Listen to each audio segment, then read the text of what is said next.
We kick things right off with the Women's War Games match, consisting of Rhea Ripley, Bianca Belair, Bayley, Naomi, happy birthday by the way, and Io Sky versus Liv Morgan, Nia Jax, Raquel Rodriguez, Tiffany Stratton, and Candice LeRae.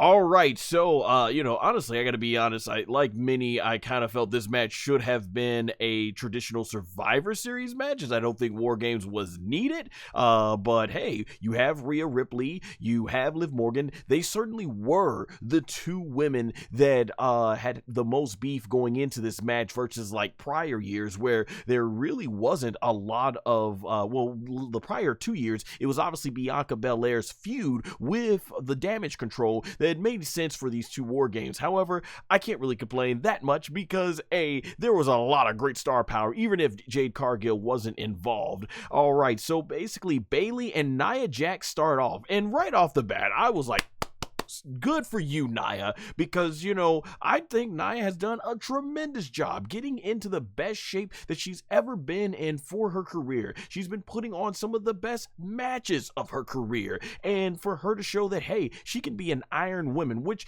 if you remember Nia Jax, when she long before, she came back to WWE, she had that one match where she ran the gauntlet, and man, I tell you what, in that match, she proved that she has the gas tank, but she's only gotten better. So props on Nia, just having improved so much compared to where she used to be.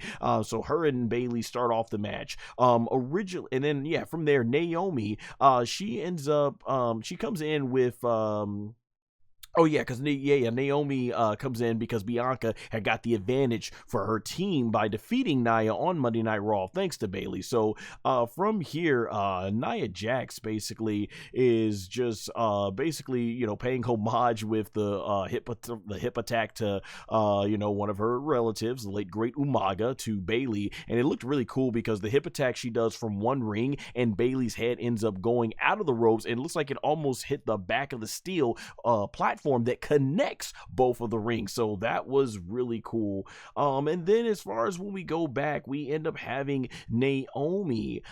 She ends up coming out with the birthday hat on, and the fans are saying happy birthday to her.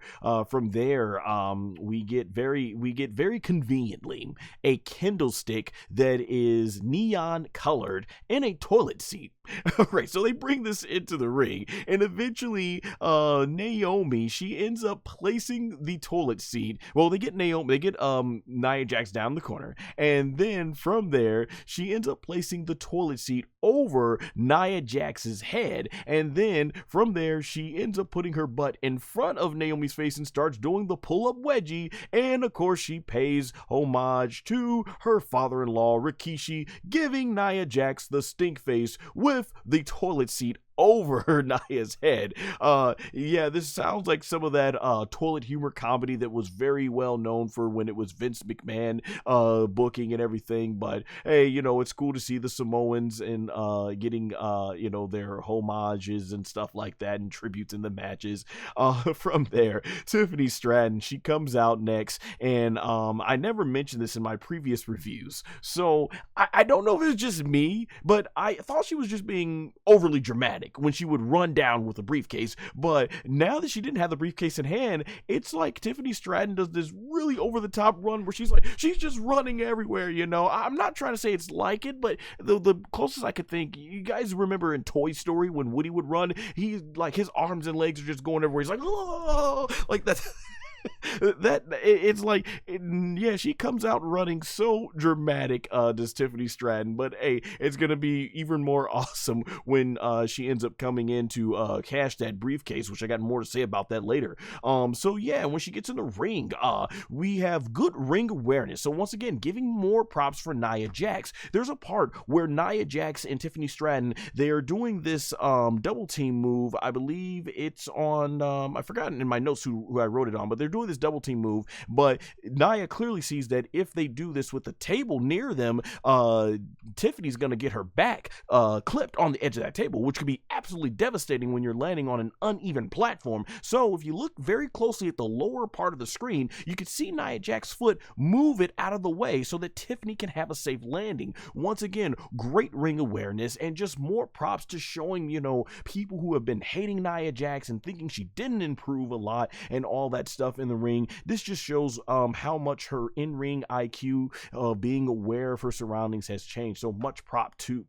to Nia Jax. And then from there, Io Sky comes out and she of course gets a trash can that has been spray painted purple, where the very bottom of it though is spray painted yellow.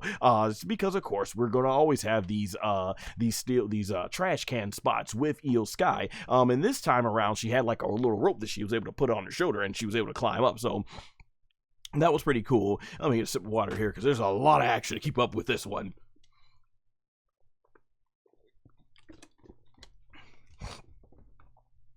All right, so let me see here. Excuse me, my allergies. So from here, let's see what we got. So yeah, this part actually was a little scary for me. So Io Sky, she actually does a sunset flip from the top of the cage because Candice LeRae meets her up there. Now, from this moment, the way it looked is as if Io Sky landed with her legs straight. And for those of you who have probably seen some really nasty injuries, if you land straight, it can break the shins in half. And I'm like, oh my gosh, she has nowhere to bend her knees on the landing. Thankfully, it looked like she was, because Io Sky is a lot shorter, she was able to hang on to Candice LeRae's legs just long enough that her tippy toes were just hanging and she was able to safely land there. So that was pretty cool. From there, we get some really athletic displays back and forth with Io Sky and Tiffany Stratton before Nia Jax absolutely wrecks her. Raquel Rodriguez is next to come out, and she pulls out a table and gets a huge pop. And here's my thing about that. I've said it before in previous matches. The table gets such a huge reaction, a positive reaction, that it almost seems like you should only have the baby faces do that. But here you have the heel do it. And I'm like, I think it's kind of counterproductive. And she ends up letting the table, I think, just sit there anyways and goes in. So I'm not sure what they were doing with that. So from there, Raquel Rodriguez, when she gets in there, she then starts powerhousing all the baby faces along with Nia Jax. So the baby faces at this point, they just can't do anything. You got two powerful women in there just dominating, throwing the other ladies around. And from here, Rhea Ripley, which the fans were definitely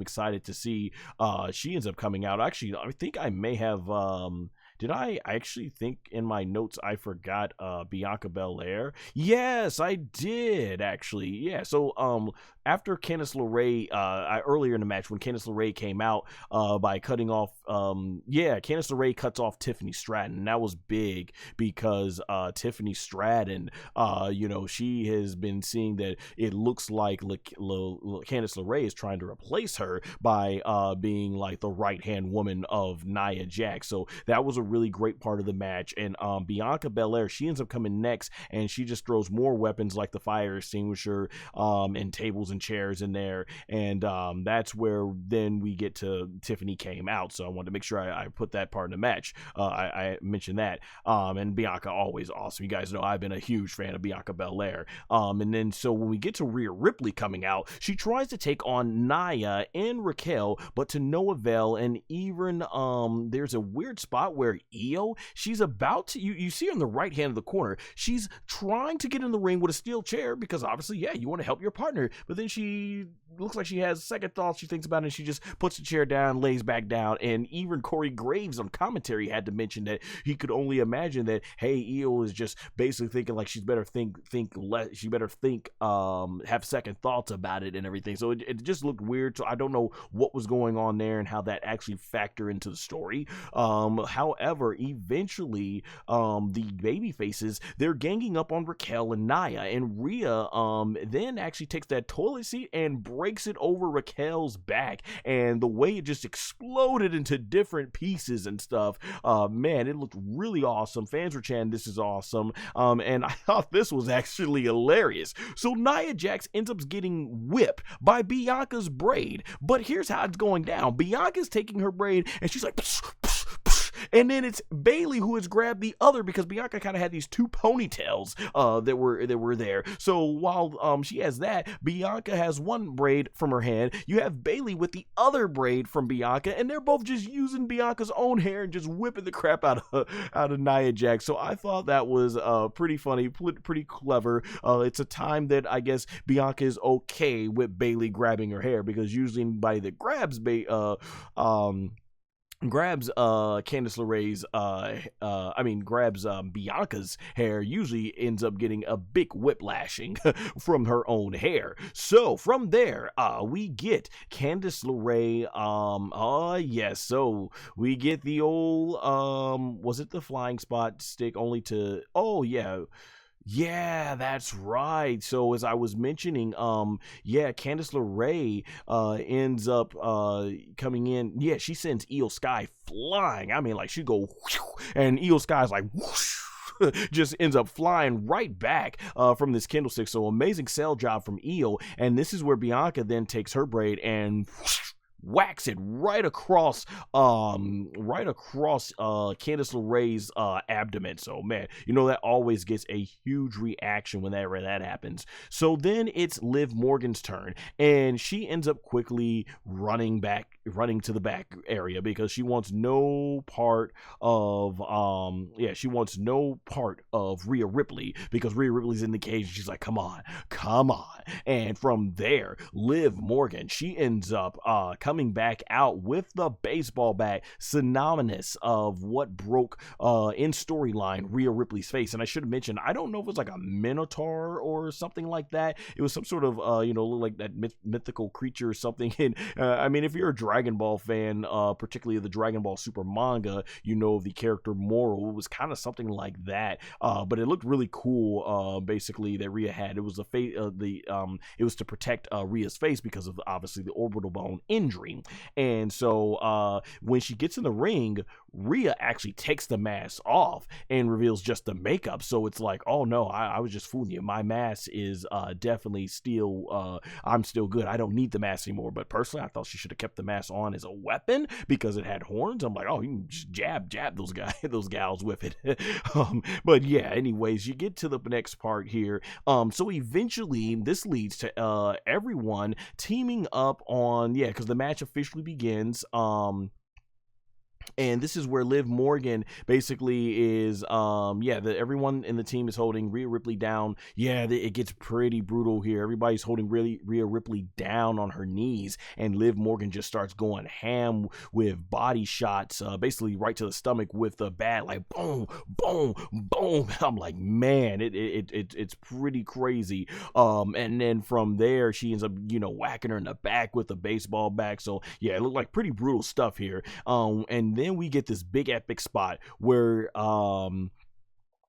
I think it's Io, she ends up using the trash can, putting it over her head to do the moonsault, because you always know, if you've watched in every single women's WarGames match, Io Sky has done this spot, but she still finds ways to make it cool. And Tiffany Stratton, so yeah, the way it's set up is Io Sky's on, I think, the right side of the cage, and you have Tiffany Stratton on the left side of the cage. So you kind of got one group of women, they're here, the other group of women here, obviously there to catch them, so that there's no real life catastrophe once these women land. But they try their best with the camera angles to try and keep it above so we don't see the women, preparing themselves and everything. But that being said, Io Sky does a moonsault, crazy looking moonsault in the trash can, lands on the other set of women on the right side of the ring, and then on the left side of the ring you have Tiffany Stratton does, I think, like a senton bomb, basically, and lands on the other women, and it looked really cool visually. But like I always say, this is one of those moves in the matches where, from a psychology standpoint, never really made sense, because honestly, if you're trying to win this and they're going to actually jump up from a high distance, why would I want to catch them? why would I just not want to run the other way and let them crash and burn? And that eliminates that person as a threat, But that being said, it's one of those moves where you kind of just gotta, take the realistic psychology, check it at the door, and just be awe and wow at the spectacularness of the maneuver. Who we got that, and the fans are going crazy and all that stuff for it. So eventually, Tiffany, she takes the Money in the Bank briefcase out of the trash can and contemplates on whether to cash in on Liv Morgan or Nia Jax. And they're still mentioning, how would this work? Does this become a match for the world title, or does if she ends up pinning the woman who's the world champion on the opposite team, does that mean their team win plus she wins the world title? So unfortunately, we'll still don't know the answer to this because we didn't get that far. Because from here, Raquel ends up distracting Tiffany Stratton. She's like, "What are you doing? Like we're supposed to be teammates. Like, what are you doing?" And like, out of all times, this is what you're thinking of now. And we get this really cool spot here, and this was so smooth. So basically, who was it? Raquel. After quickly from there, I forgot who does it. But someone starts going ham with the fire extinguisher, and it's just, I think it's Io. She takes the fire extinguishers, and it's like all over, and it just forms this big giant puffy cloud, smoke and everything in the ring, is because of how thick the fire extinguishers are. But when the smoke clears, it's so cool the way they shot this. Raquel's like, "Oh, this is ridiculous," and she goes, but she can't move. And she realizes that she's been handcuffed to the ring by Rhea Ripley. And man, this is so smooth. Like I said, this was really awesome. So when all that smoky haze and everything, we didn't see that happening. So that was cool. I had to, like I said, that was a really clever spot that I didn't see coming, and it was really well played off. Especially too if Rhea had to do all that blinded basically in a big puff of smoke and everything. You basically only have to use your sense of your senses and everything of feel. So that was really cool. And from there's a funny part where Nia starts whipping Bianca with her own braid. Like, man, it's like sometimes it's like, if the hair was just wrapped up, you don't have to have these issues. Even when Rhea, you'll notice when Bianca's running down to the ring, she has to hold her ponytail up to make sure she doesn't land on it and everything. Like, in the mixed martial arts, UFC, there's a reason why these women wrap their hair up and stuff like that, or even guys with long hair. There's a reason why they wrap their hair up when they're doing the fights. But going back to this is where we get this spot on the ring. So Bianca is eventually on a table, and it's going to be Nia Jax is going to try and do the Annihilator, though I'm not sure how that would have worked at the given that of the extra height of Bianca. So I figured that she was going to probably go for some sort of Vader bomb. Didn't matter, because what ends up happening, Naomi saves Nia Jax, and Naomi and Bianca Belair, they both end up doing a double power bomb to Nia Jax through the table. I actually thought we were going to see Bianca Belair from the top rope go ahead, or like pick Nia up from the top rope and turn into a KOD through the table. Would have been awesome, but that's cool that they gave Naomi and Bianca Belair a lot of good shine here. And from there, we end up getting towards the end of the match, and this was a very, very cool looking finish. So basically what ends up happening, where you have Rhea and Liv Morgan, they're on the top of the rope, and Rhea Ripley, she ends up doing the riptide to Liv Morgan off the top rope onto the table, breaking the table with the riptide. 1, 2, 3. Rhea Ripley wins the match for her team, and this looked even better in slow motion. I think the reason why this worked really so well, because Liv Morgan obviously being on the shorter side of height and everything, when Rhea Ripley being on the taller side, when Rhea Ripley lifts her up and slams her, it looked like Liv Morgan, because of how short she is, takes a good 15-foot drop through the table. Looked brutal, looked fantastic, looked finished, and the finish itself, from a story standpoint, makes sense because of the heat. Let's face it, out of everything that's gone on this year with the women, the biggest blood feud in the WWE has no doubt been Liv Morgan and Bianca Belair. I'm looking at the picture of her. Liv Morgan and Rhea Ripley. Hey, you can't blame me. I'm still wanting my Bianca Belair versus Rhea Ripley match at WrestleMania, hopefully. But nonetheless, it was a great finish and another great way to eventually, hopefully, lead to Rhea Ripley finally getting this championship back to Liv Morgan so that we can get on to things like Bianca Belair versus Rhea Ripley and building that up. But that being said, all the baby faces, basically, they end up celebrating in the ring and everything. And from there, they end up getting on top of the cell. Eagle Sky, particularly, she was super happy. She just jumped and wrapped her arms and legs all around Rhea Ripley and everything, and Rhea was holding her down, and they were just goofing around and stuff. It was pretty funny and cool.